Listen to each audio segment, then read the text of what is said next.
Сәлеметсіздер ме, құрметті оқушылар? Бүгінгі сабағымыздың тақырыбы Ыбырай Алтынсарин жаңашыл педагог. Сабағымыздың мақсаты Ыбырай Алтынсарин халық ағарту саласындағы жаңашылдығы неден байқалады?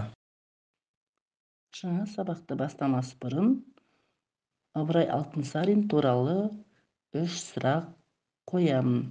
Балалар, сендер Ыбырай Алтынсаринді бастауыш сыныптан бастап білесіңдер. Бірінші, Ыбырай Алтынсарин өмірі туралы не білесіңдер? Екінші сұрақ, Ыбырай Алтынсарин кім? Үшінші сұрақ, Ыбырай Алтынсарин не істеді? Енді балалар, мен сендерге қосымша мәлімет ретінде мына слайдты ұсынғым келеді.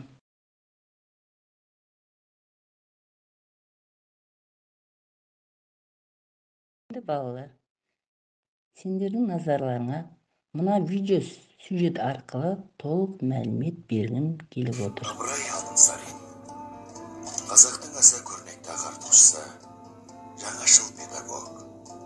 Өзі әрі ақын, әрі жазушы, әрі этнограф, фольклоршы, әрі аудармашы және публицист. Bir сөзбен айтқанда, өз заманның ақыл ойшылы, әрі қоғам қайраткері.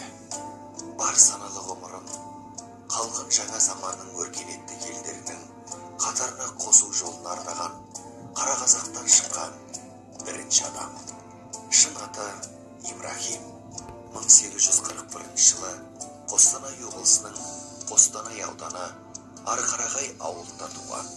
Ыбырай білім ордасын өте жақсы аяқтап, тілмаштық, хатшылық қызмет атқарды. Мінекей оқушылар, Ыбырай Алтынсарин туралы көп мәлімет